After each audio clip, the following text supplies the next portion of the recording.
listening to Pop This, the podcast where three women talk about pop culture. Here are your hosts, Lisa Christiansen, Andrea Gin, and Andrea Warner.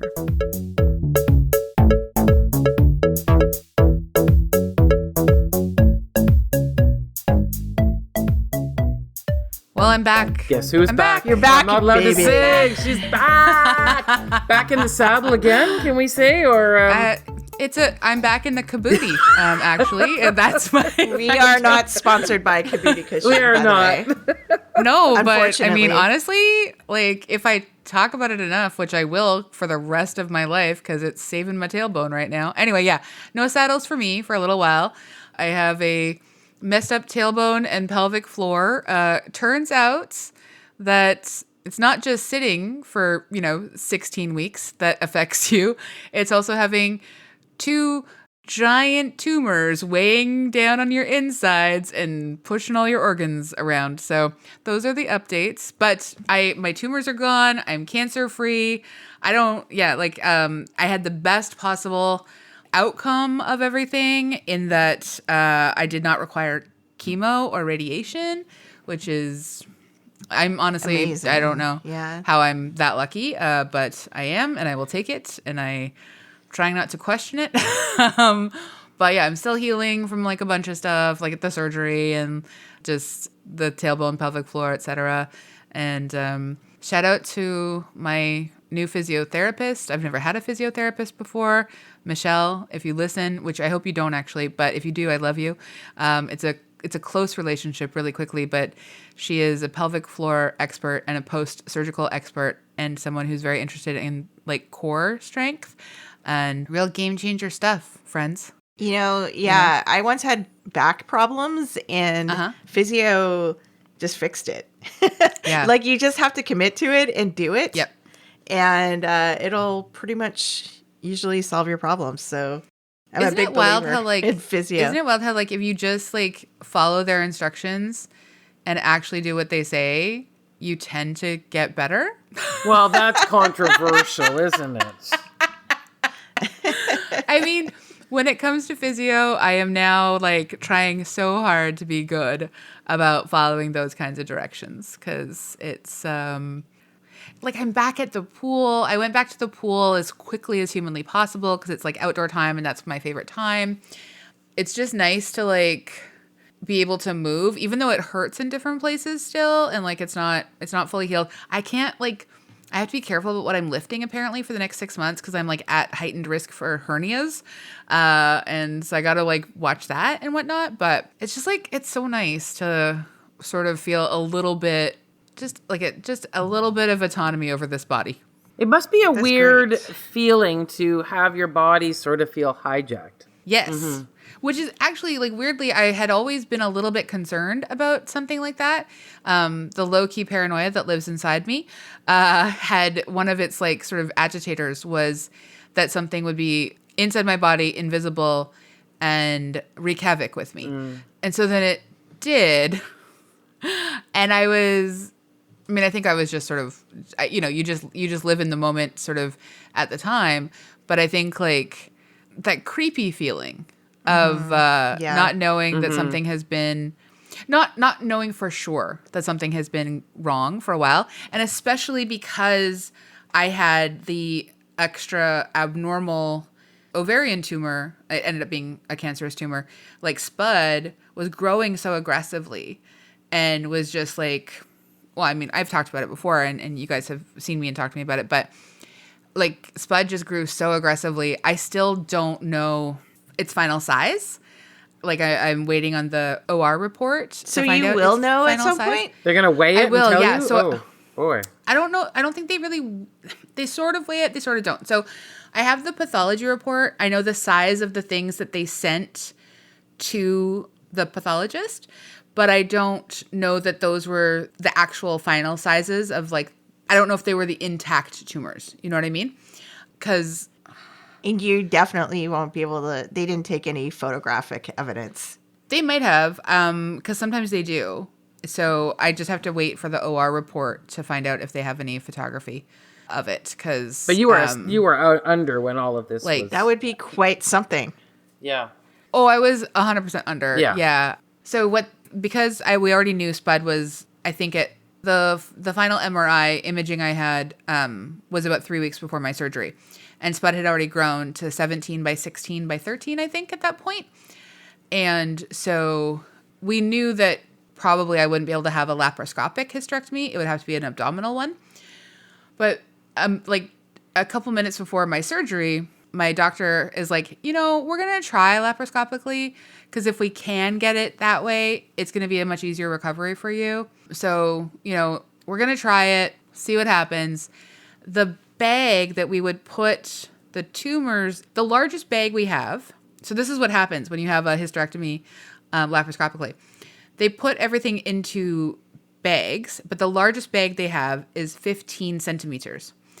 And then they extract it from your vagina. So they go through your vagina and extract it out. And when I woke up and was less groggy, he explained to me and Carlos and my mom that they tried laparoscopy. Like I have like those scars as well. And they tried to jam it in the bag, but it didn't fit. So I don't know what it looked like and how much was left and how much was sent. So I don't have that information. So I'm hoping the OR report will have that information.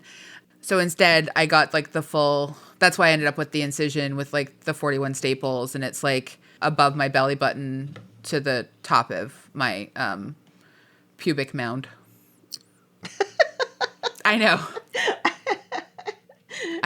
This, look, I'm never going to stop talking about this stuff. I'm so sorry, but this is maybe one of the contributing factors as to why we are, I think, for the first time ever listed in the poll for the best of Georgia Strait is a lot of hysterectomy talk. Come for the pop culture, stay for the medical examination stuff. Stay for the medical stuff. And almost always about Andrea's reproductive system and or labia. So yeah, I'm back, friends. Really lovely. Now I'm wondering what did we talk about since March, Lisa? I don't think either one of us ever even acknowledged we have bodies. Never came up. Never the whole time even you were came gone. up. We were just floating heads to each other. It was just with mysterious talked bodily about processes going on that we didn't even acknowledge. we just kind of talked about what the podcast advertises, which is like pop culture and stuff. Yeah, apparently we couldn't look at our emails either because somebody had the passwords, but hey, now perhaps I can't take responsibility just for that. Perhaps we got some emails for some complaints, like, "Hey, what happened? I need some menstrual cramping stories. Stuff? I need. Where's something. the medical talk? Yeah. Why are we not hearing more about hemorrhaging? So sorry. At what point do we recategorize our podcast into iTunes? Look, I am honestly, if we at this point wanted to hardcore pivot to be entirely about menopause and the lack of information about menopause and pop culture, I'm in. Like I got to do so much research. I have to do so much fact finding on my own. This could refer to like. We did though, like when you were over that time, we did look up menopause podcasts, and there are menopause podcasts already. Yeah. But is there one that's about surgically induced menopause? I don't think there is. That's a very niche market. I'm just saying. I don't. That's what all podcasts are. You're right. But it's not. You're right. No, okay, you're right. But the thing is, it turns out medically induced menopause is not actually that niche. It's just that it doesn't get written about because they've stopped studying menopause in women 15 years ago. Cool. No, just put you out in the ice flow. See ya. It's Yep. Yeah. Wow. Yep. Wow. But yeah, so I'm back. And it's really good to see you guys. And I just love you so much. And I'm so glad I'm back. And I also just want to say thank you to all the wonderful guests who have filled in. I feel like I was only back for a couple weeks and then I was gone again. And so AG, you had to book a ton of people, and a bunch of people like kept you guys company while I was gone. Like I know that there were many like beautiful, wonderful, interesting, weird, funny conversations. So that's great. It's nice to like get to be a fan of the podcast instead of like a participant for a little bit. But I'm glad I'm back. I'm glad you're back. Yeah, we're glad to have you back. Very and yes, glad. Yes. many nice, wonderful people sat in for you over the. How many weeks has it been now? It's been since like April, May, June. Yeah, like it's 3.5 months. Wow. Of booking yeah. guests. Yeah. And so we had to like lean on a lot of kind and generous people who sat in for you. And we're not expecting to watch the odd movies that we asked them to watch. So that was... No one ever expects it. And I'm just so sorry. They should by now, but I'm so sorry to everyone who had to watch something that really like just deeply displaced you internally. well, we tried we're to used to it, we tried to match people up with We stuff did. that they, Yeah. There was no... Okay. Xanadu only happened once. So that, that can only happen once. That was a gift though, right? Oh, it was a gift. Yeah. Xanadu, truly a gift.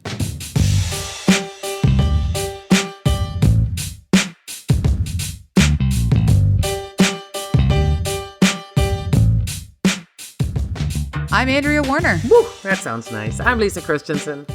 I'm Andrea Gin. And this is Pop This. Yay! I'm so happy to be back. And yeah, we are talking about I Am Celine Dion. Would that be Je suis? Je suis Celine Dion? And it happened to coincide with Andrea Warner's first book, where she writes about Celine Dion being re-released this fall. Yeah, I gotta say, again, super grateful you saved this for me because I love to self-promote shamelessly. I mean, this movie is very much it's pure Celine on so many levels, and I really wish selfishly that I had been able to see it and write a little bit about it in the book, but the book has already gone to press, so I couldn't. But the expanded, re-released, and retitled We Ought to Know is out October 15th through ECW, and I added 20,000 words to it, and I absolutely, like, the Celine chapter might be the one that I added the most words to.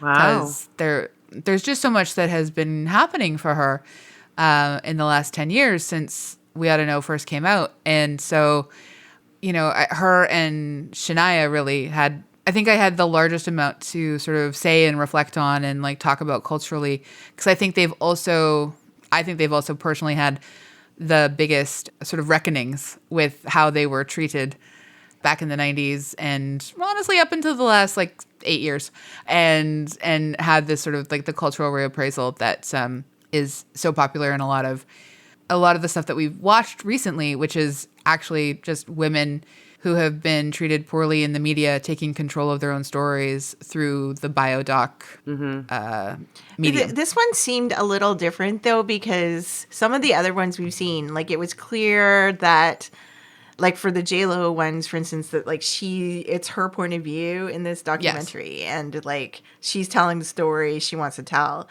Whereas this one, Celine kind of, like, handed over the reins to the documentary director Irene Taylor, who's a well-known documentary filmmaker, and just kind of gave her carte blanche and was just like, I'm not going to interfere with you.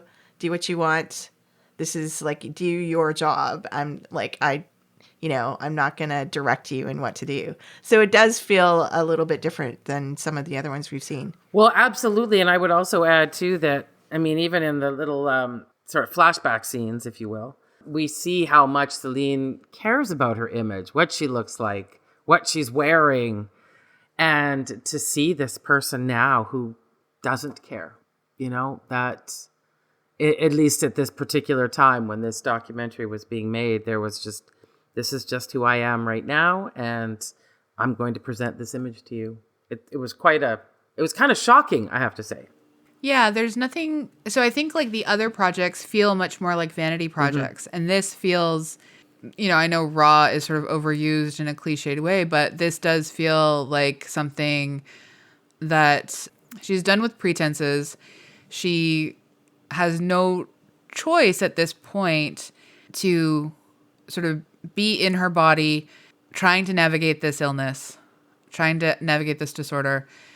And that's actually one of the things that I was really struck by, was just thinking about, I mean, it's in no way the same at all, but thinking about sort of the 4 months that I was sick and really, I was in so much pain. I couldn't really move. Like I certainly very rarely put on makeup. And I didn't leave my house. And I was just sort of, I was not at any point interested in taking pictures of me to document what I was going through. Mm-hmm.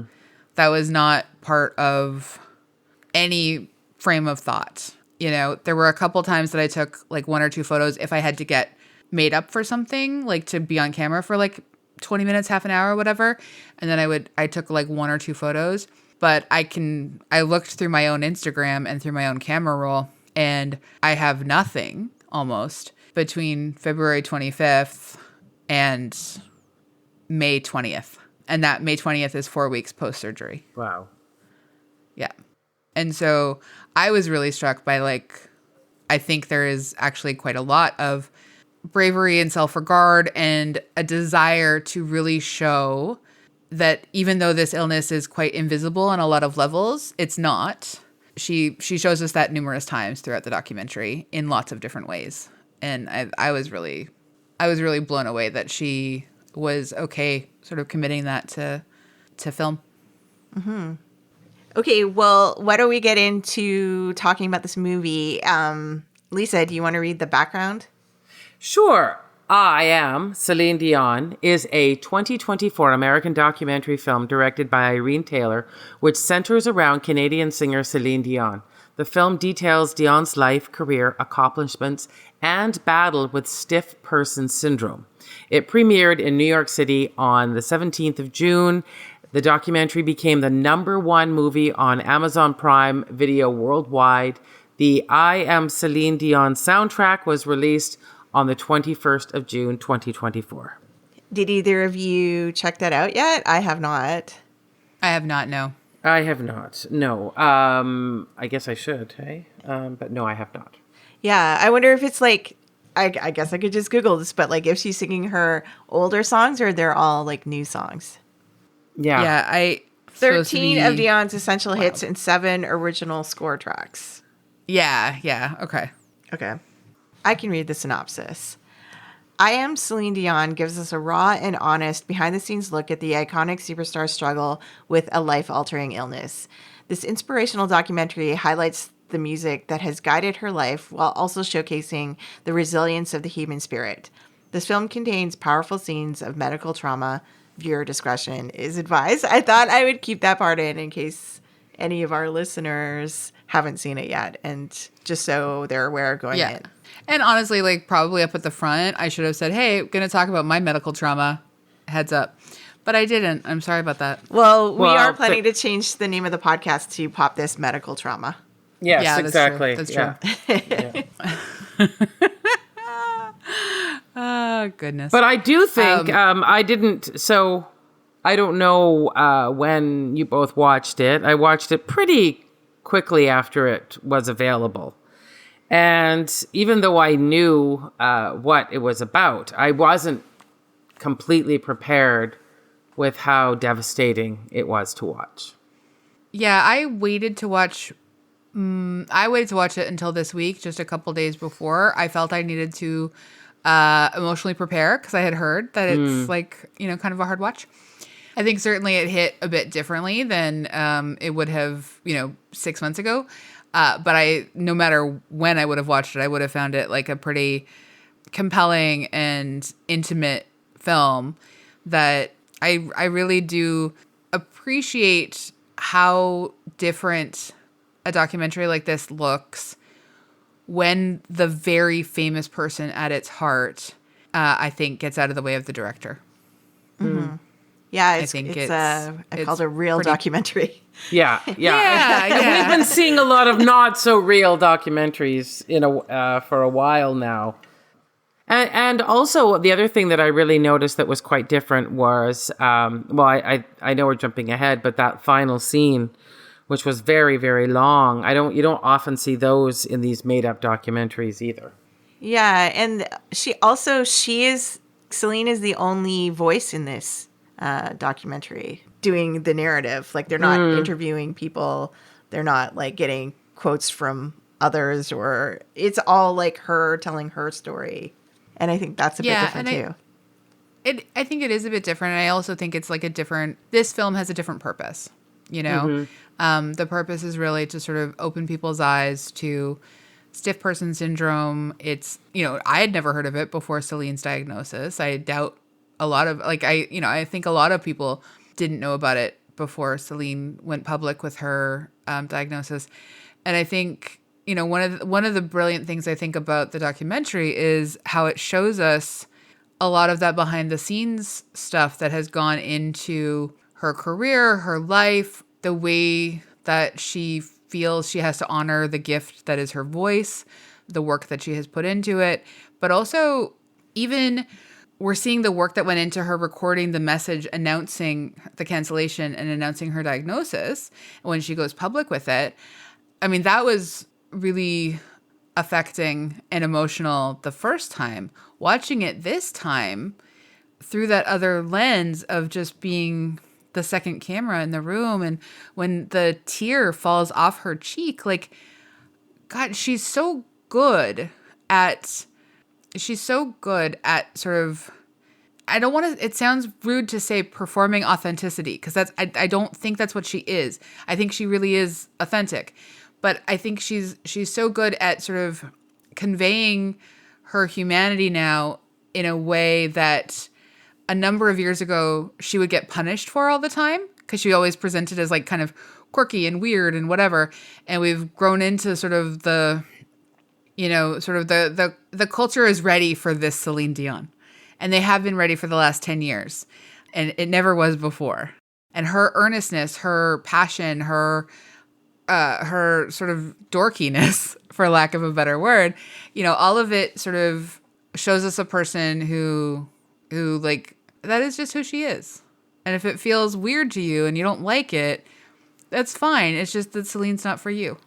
Yeah, I mean, I was really struck by the fact that, because like I've never been a Celine Dion, like a fan of her music. I've never, I mean, I didn't like dislike her. She just seemed like a huge pop superstar, and I didn't tend to listen to that kind of much of that kind of music before. But she has seemed to have taken quite a journey in the past, like since, she kind of like Titanic, singing the Titanic theme song, just like kind of blew her up into this like pop culture entity. Yeah, exactly. that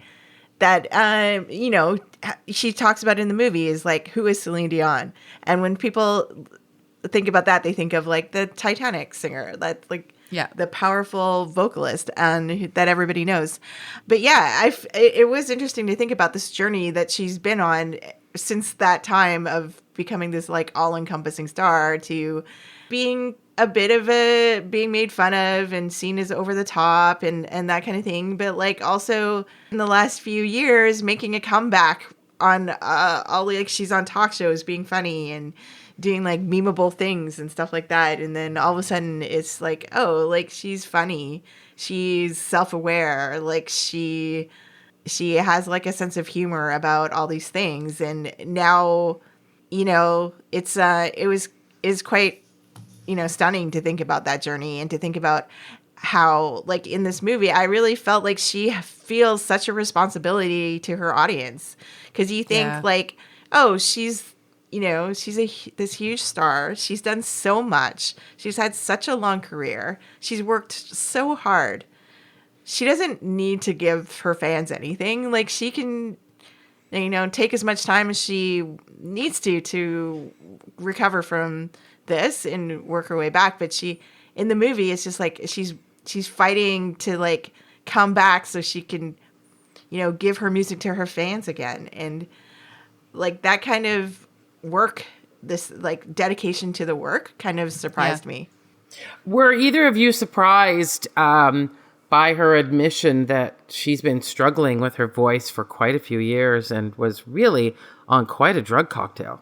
Yeah, I mean, I'm not that surprised surprised necessarily because I feel like because we know that she was sick for longer than they knew what was wrong with her, you know? And I guess I'm surprised that there are drugs that can help. Mm-hmm. Like that was the thing that surprised me. But when she was saying she was taking a lot of Valium so much Valium, she could have died. That really surprised me. I didn't know that was going on. I mean, like, we don't associate that with Celine Dion, but unfortunately, like, that is the story of many pop superstars like Elvis or Michael Jackson. I know, and that's what I was very surprised by. You know, like I mean, with Prince, like, did anyone really understand what kind of, you know, trouble that he was, the pain that he was trying to suffering. medicate. Yeah.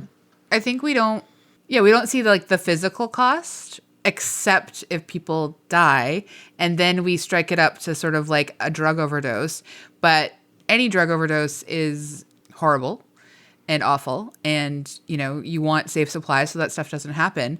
But the number of different people who are using drugs in order to deal with physical pain, astronomical, you know, like, and we don't really have great strategies for pain management that aren't pills and things that are quite addictive and like build up a tolerance to, and then you have no relief at all. Like it's really, you never really find out until after. I was thinking of Tom Petty.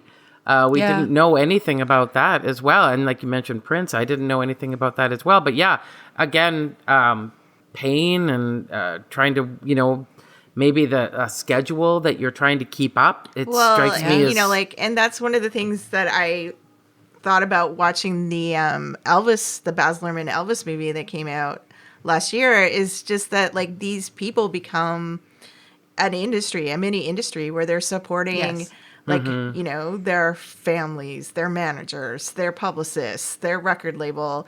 Like, all of these people are depending on them to produce so that, you know, they can support their families and so on and so on. And they feel this burden that, like, they are the moneymaker for all of these people. And, like, they have to keep going. And that's not something I ever thought about as a fan. You just think, like, oh, these people are superstars. They're so rich. Like, they can hire people to do stuff. They can make their lives easier if they need to. But that's actually often not the case. Like, with these huge stars, they feel like they keep having to feed the monster so that they can keep generating income, because they feel responsible for doing that. Yeah, that was actually one of the things that sort of I found really depressing, actually, about this documentary, was the ways, and like, not just like that, not necessarily Celine's sort of dedication to her fans or dedication to the music or dedication to the persona of Celine Dion. I found it so depressing that she really only can see her value as her voice. Yeah. I spent a lot of time really thinking about that, and I was thinking about that not just in terms of like the fact that, you know, she, one of like 14 kids, and she from a very young age was performing in like bars and stuff, like, you know, like sort of similar to Shania in that regard, and it was her voice and her money, or her voice and her talent that were going to take the family out. But then also, and you know, obviously it's not my place to say anything declarative about her relationship with her husband. She obviously clearly loved him and adored him. But I also was just thinking that she's talking more and more about who is she without the voice, and just thinking about him as her manager from the age of 12. And then he becomes her boyfriend at who knows what age, but then her husband, and he's the only man who's ever been her person forever. And his job is, and was, sorry, because he is dead, but his job was to make sure that that voice always hit it. You know, he absolutely helped make over her image, sent her away for the plastic surgeries, allegedly, the teeth redo, the, like, so many different things. I think that's really hard and complicated to have a sense of self beyond your voice if that's all you've ever known. Well, and I also think I was thinking about I didn't read all of the memoir of Jessica Simpson, but I don't, if you remember the beginning, which is when she starts to fall apart and realizes that the only people in her life she pays. Yeah. Yeah, it's showbiz, you know? And I think that, you know, we've been reading things about people who start off in showbiz as child actors or child performers, and they have their families relying on them, and they're working. And you know, like, we sort of had this conversation with other pieces. It's just like, you know, we don't really accept children working in other industries, but it's fine for them to work in acting and entertainment and showbiz. But now we are hearing so much about, you know, from child actors as adults, like what impact that has on them. Absolutely. And like another thing on the whole front of children acting, when that's one of the only, or singing or performing or arts entertainmenting, when that's basically the only industry that allows it. Like, the other thing I'm kind of fascinated by is, especially because there's a lot of young people coming up that are deeply influenced by Celine, thinking of like influencers like TikTok and Instagram and YouTube and all of the streaming places where, I mean, it's, you know, none of it probably is that good to be extremely famous and worked to the bone when you are, you know, 9, 10, 15, 18. And it just, like, you see this huge success, but I think that this documentary really shows some of the personal cost of that, of like feeling, even though you are a really cool, interesting person, like she really only feels like she's a voice. And I don't know, there's something really hard about that.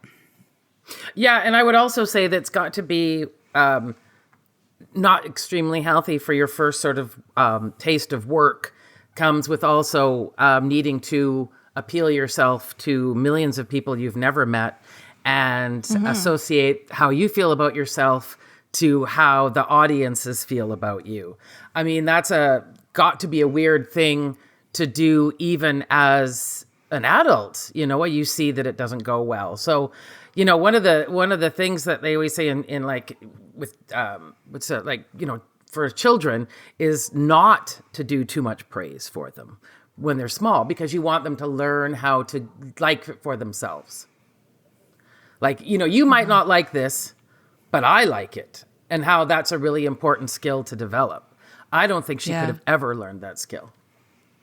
Well, I mean, you see it in the documentary now where she's trying to fight her way back for her fans so she can go on stage. And it's like, because she, you know, like she in her mind thinks like she uses that apple tree analogy where she wants to give people apples or give her fans apples. But like in reality, like, and her, you know, like she knows that her fans are there to like they want to support her. They're not there for the apples. But like, I don't know. It just seemed there's like this disconnect of how like she feels like she owes it to her fans to give them music. And, you know, in reality, her fans just want her to get better. Like, they don't want her to be working herself, you know, to the bone trying to produce music when she is, you know, struggling with this disease. Yeah, I think it's something that's kind of like incomprehensible for us, like normal basics. You know what I mean? Like the whole time I was like, this is not necessarily relatable. But at the same time, there's aspects of it that are, because we all feel like we owe something to the people that we love, you know? And I guess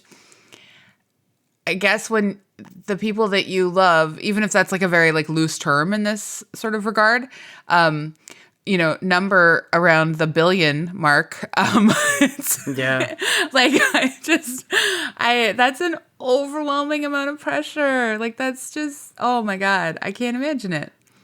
Also, I mean, I don't know if we touched on this already, but just the whole idea of how many people are relying on her for their livelihood. Yeah, AG was from, mentioning that a little bit. Yeah, but she did. Yeah. But I remember reading Tina Fey's memoir, Bossy Pants, and she had a baby, and then she was thinking of having another.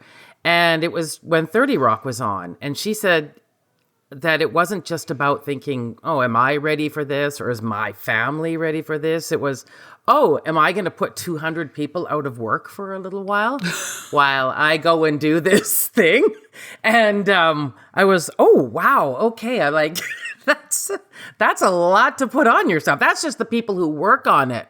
Never mind, I don't know, whoever watches it, that kind of fandom and all that. So it's an awful lot of responsibility for one person to be carrying around. Yeah, like what did Lisa Christiansen do in between 30 Rock seasons? Did Tina Fey think about that?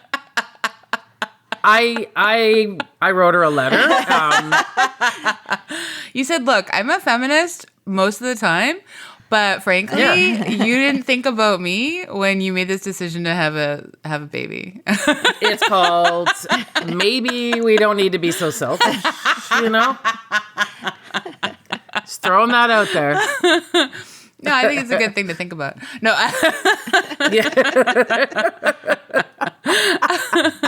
I just like the other thing that it was so interesting to me to think about. Like Celine in the documentary presents her sort of keeping her diagnosis sort of private, or not like her diagnosis even, but like keeping her like the sort of like physical manifestations that she was going through before she had a diagnosis, even like keeping it all private. And she like this quote from the LA Times in the outline, AG, that you put in there from director Irene Taylor. You know, she's saying, she's quoting Celine saying, 17 years I've been lying to everybody. I am feeling so guilty. And that, like, that's such a tough way to frame just trying to get through and persevere and survive. And especially when she didn't know at first what was happening to her health-wise. Like, I understand aspects of that mindset, but also like just having, just having a bit, it would be wonderful to see like her be a little as loving to herself as she is to her children or her dog. Yeah. Yeah. I mean, it's like being a hothouse flower. I find that's like, obviously, if you get that kind of fame and everything is so reliant on this voice, temperature fluctuations, and does somebody have a virus in the room? I mean, so many things. It must just be so stressful. Yeah. Yeah. And I think that, like, to me, I realized in this documentary, like, singing, being a superstar singer is a little bit different than being a famous actor or being like the best athlete, because like with athletes, you have like a timeline on your career. Like, you're going to retire at a very young age and you're still going to have a lot of your life left, but to like do something else, other things. But with singing, I guess there's no cap on singing. Like, you are competing to be the best singer for, I guess, your whole entire life, because nothing's going to stop you age wise from singing. And, like, acting is not as, like, you're not selling, like, I guess there is, like, movie grosses and stuff like that, but it doesn't seem, like, reliant as, like, one person selling records and stuff like that. Even though, like, acting, you can also, like, act, and age doesn't stop you from, like, trying to be the best possible, most popular actor ever. But yeah, like, singing just seems like really unique in that way, and that like there's no kind of natural barrier to someone being successful and trying to be successful forever. Yeah. Well, and the other thing that I think is like, and that's that individual piece, and that's sort of what we're talking about as well. But the other thing that I really love about Celine, and this goes back to that idea of like all the people that are sort of in her employ, but like that's not really how she talks about it or treats it in the documentary. And I really loved this part. I was like writing down quotes and stuff, but she's talking about her band and all of the people who work with her. And she says, I became who I am because of all of these people. So all of these other musicians around her who, yes, it's her name is Celine Dion. And like, that's an individual industry, but there's a ton of people that go into that industry and into that artistry. And she also, this was one of my favorite quotes. And maybe this is a quote that's really famous from somebody else. I have no idea. I didn't actually bother to look up whether it's somebody else's quote, but she said, if you want to go fast, go alone. And if you want to go far, go together. Oh, yeah. I loved that. I really love that. Cause I think of like, again, sort of like stepping back from the individual responsibility piece of it and sort of, and not even the responsibility, I guess, but like just, you know, cause again, it is her name on it. But like, if you think about any record, you think about any book, you think about anything where there's like one name, you know, it's really easy to sort of like have that be the thing that eclipses all the people who are putting work into this thing, you know? But like she really goes above and beyond to sort of explain that while she bears an individual responsibility and feels this onus to all sorts of things, it's still a team that got her to the point where she felt she was at the peak of her ability. I have a question just about, music documentaries, because I think we all watch a lot of them. There's so many of them. They're all kind of changing a little bit now too, where they're not sort of from this objective source. They're kind of coming from the artists themselves, like, kind of commissioning them and things. But one of the things I feel like I've never got from any of them ever is how unusual and surreal their lives must be. Like, I feel like whoever makes the documentary is a normal person or something, right? But I don't get, like, even watching this, there seems to be a kind of a editing around the idea that, she gets up in the morning and she has breakfast and then she takes care of her kids and sends them off to school. Like, whoever made this documentary wanted us to think that Celine's just like you and I in a certain way. And I feel like that somehow there's something big and that's missing from these stories, where I don't feel like I really get a sense of what their lives must be like. Or maybe celebrities' lives aren't that unusual or surreal. They just have a lot more resources to deal with and a lot more resources to use on things and a lot more attention on them. But they're actually just people waking up in the morning, putting on shoes one at a time, sending their kids to school. Like, maybe that's just it. I don't know. Well, yeah, I was going to say, I think there's an in-between here, because they can have all that normal, like, in Us Weekly, where like stars pump their own gas. They're just like us. Like, we've all seen those and stuff like that. Right. And I think that that's true. Get up, get their kids off to school, etc. The surreal moment is when a man enters a room with one single strawberry milkshake that looks perfect on a silver platter and hands it to your child as he's playing video games in the most deluxe chair I've ever seen, and then just leaves. And he's the only one wearing a mask. So I think that there's both happening in this documentary, and I appreciate the glimpse of them, especially in conversation with each other. They're both happening at the same time. And that makes sense to me. Yeah, that is true. I guess I don't like, and the other kind of glimpse, I guess you would say, is the part where her, son is asking about travel. And she's saying, I've been everywhere, but I've never seen anything. Yeah. Right? Yeah. I mean, so you're in a private jet, it lands, car picks you up, takes you to venue, finish show, car takes you to hotel. Or maybe not. Maybe you just go back to your plane. I mean, yeah.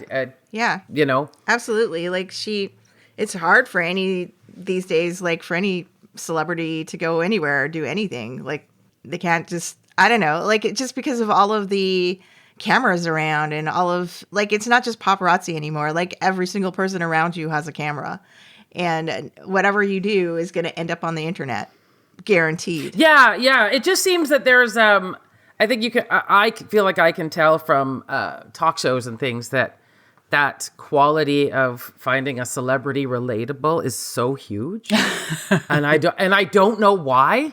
Like, I mean, I think some celebrities don't do it. Like Mariah Carey has kind of made a career of saying, I am super unrelatable. Like, you can't even come close to what my life looks like. But for the most part, you watch talk shows and it'll be like, I hear you and the kids had a crazy vacation, and it's such an odd thing. Yeah, but a crazy vacation there is like, oh, we stood in line for the Small World ride. We didn't just get shunted to the front. You know what I mean? Yeah, no, exactly. But they don't say that part. No, right? I know. And it's sort of a funny affectation we still have about celebrity. The most relatable thing I thought in this documentary, aside obviously from, just her incredible humanity and vulnerability on display, was the warehouse, cataloging all of the incredible outfits, her shoe obsession, and her willingness to admit that size 6 to 10 she'll make a shoe work. But how many of us can relate to trying to shove our foot into a shoe that we love so much? I, though, would never bleed for my shoe. That's just a rule I have since I was... Many times I have. Many times. Have you... Yeah. A-Dubs, have you gotten to that episode in Hacks where Deborah Vance has that same warehouse? No, I'm not caught up on Hacks yet, so I'm really excited about it. Lisa, you've seen it, right? Yeah. Oh, yeah. It's stunning because, like, we watched Hacks first, and you're like, oh, like, that has got to be some comic exaggeration of what superstars... Like, I can imagine people have storage areas for their gowns and clothes and whatnot, but, like, Deborah Vance's warehouse is the only word you can have for it. It was exactly like Celine's. It was not an exaggeration in any way, like... down to the... And they have big houses. Like, this is so odd. They've got these sort of like the end of Raiders of the Lost Ark or something where they, they're walking past all these crates, what's in here, and all the cataloging. That's the part that... like, they must hire professionals, archivists or something. I don't know, right? Oh, definitely. Like, there's there are photographs on the outside and things like say when you wore it and where. Like, that's wild. How cool it would be to, like, go to school for a library sciences degree, and then your library sciences degree ends up being sort of like where you're archiving Celine Dion's, like, tour wardrobe. Her children's drawings. Yes. Yeah, like everything. Oh my like gosh. Everything. Yeah. I guess that, okay, so there are a few glimpses where she's not like us.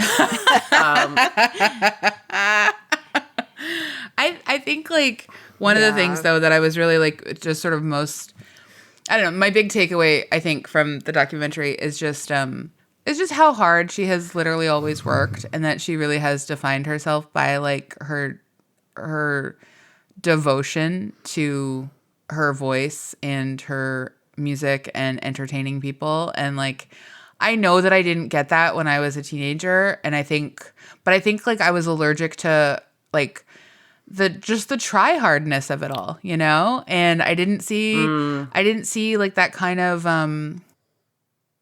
like earnest, dorky, quirky sort of like work ethic thing, or like, the humor about herself. Like, I didn't see it on display when I was a teenager. I didn't find an inroad into anything about her as a teenager. But as I've gotten older, and certainly more in accepting of my own dorkiness and my own try hard and my own, I don't know, my own sort of like internalized sexism about like famous female pop stars and things like that. Like, I am so grateful to be someone who has existed at the time of Celine Dion. You're right. And contrast it with like a newer, like Adele, who we've watched be extremely human. Like, you guys aren't going to see me for a couple of years. Bye-bye. Yeah. Or, like, that's it. Like, was not a like, and I don't, if that was planned or if there was some kind of agenda, I don't know what that was, because that seems dangerous if you're a celebrity. But I think that, yeah, someone like a Celine, that would seem to me like a crazy idea. What do you mean, right? And so that it is interesting, like maybe there is something about her that we like because it does speak to another time. So this is a weird question to ask about this documentary, but do we think, I guess the question is like, do we think it's worth watching? Oh yeah, it pops for me. Huge. Yeah, if you're a fan, or maybe even you're in the camp of, I don't really get what the whole Celine Dion thing was about or is about. Watching it would definitely change you, I think. But yeah, I it's a good doc. You know, it's really hard to watch though, and very, very sad. Yeah. I mean, for me, I think if you are interested in Celine and her music, it's worth watching. It's a bit harrowing otherwise but definitely worth watching if you're interested in her work. But I think even if you have always thought that you don't really like Celine Dion that much, like I think it's worth watching, because like it doesn't have to change your mind about her music or whatever, but I think it's an opportunity to sort of like maybe just check in with yourself about like why, because I think this is like a good glimpse of her as a person, and also just to like start thinking about like maybe, you know, the invisibility of disability sometimes, and like we just don't know stuff. Yeah.